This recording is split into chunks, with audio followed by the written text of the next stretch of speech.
Hoje o Brasil recebeu uma notícia estarrecedora, mais uma abominação cometida pela justiça brasileira. Mas antes de explicar essa notícia, a gravidade dela, do que eles estão fazendo, eu preciso te contar um pouco de uma história de um país chamado Ruanda.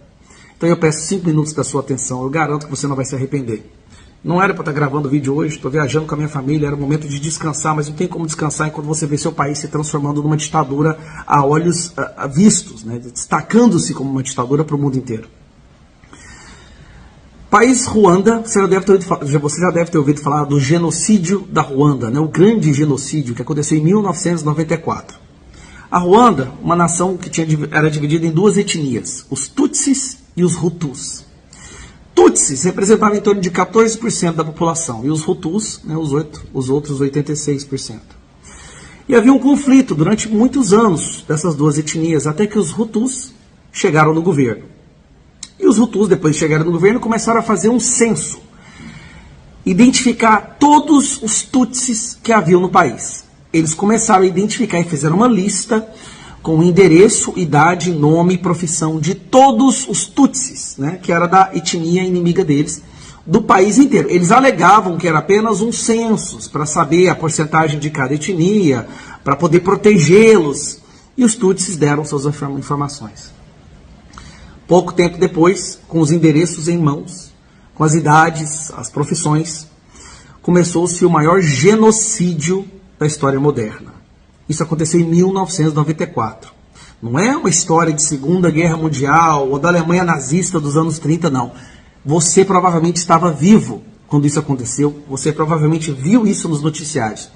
Mais de 1 milhão de pessoas foram exterminadas. 1 milhão de Tutsis foram exterminados na Ruanda. Entre 150 mil a 200 mil mulheres foram estupradas por um governo que dizia estar defendendo a democracia. Por uma justiça que dizia estar exterminando o inimigo. E durante os anos antes desse genocídio, esse governo criou uma espécie de propaganda, através de rádio e televisão, para convencer o povo de que os Tutsis eram baratas, transmitiam doenças, eram traidores e correspondiam a um risco para a soberania da nação. Então, quando esses Tutsis foram exterminados, os Hutus não acharam ruim. Na verdade, pessoas comuns, trabalhadores, saíram nas ruas com facão na mão para matar os Tutsis. Tá, Gustavo? Mas o que isso tem a ver com o Brasil? Isso aqui tem a ver com o Brasil. Um cara do PGR, um cidadão, acabou de determinar que as plataformas das redes sociais identifiquem todos os seguidores do presidente Bolsonaro nas redes sociais. Nós estamos falando de mais de 40 milhões de pessoas, 50 milhões de pessoas, se você for somar todas as plataformas. Eles estão preparando uma lista de extermínio, aparentemente. Em que democracia, em que nação, não precisa nem ser democracia, não precisa nem ser democracia, em que nação minimamente sensata isso seria aceitável? Determinou que todos os seguidores do Bolsonaro sejam identificados, seus dados sigilosos sejam entregues numa espécie de relatório para o Alexandre de Moraes, para o STF e para a PGR. Por que motivo se deve identificar todos os seguidores de um político da nação? Qual é a intenção por trás disso? Será que nós estamos prestes a enfrentar uma nova Ruanda? Isso não tem o menor cabimento. Eu esperava coisas terríveis desse Estado brasileiro depois que a facção criminosa chegou ao poder. Mas nem na minha pior imaginação eu seria capaz de conceber isso. Eles quererem listar todos os apoiadores do presidente Bolsonaro. Isso é extremamente perigoso. Já passou longe de sequer tentar falsear-se como uma democracia. É caso assim de pensar em arrumar a mala e ir embora o mais rápido possível, porque o próximo passo é paredão. É um bom fuzil com uma boa bala e uma boa cova, como dizia aquele intelectual da esquerda. Eu estou extremamente preocupado.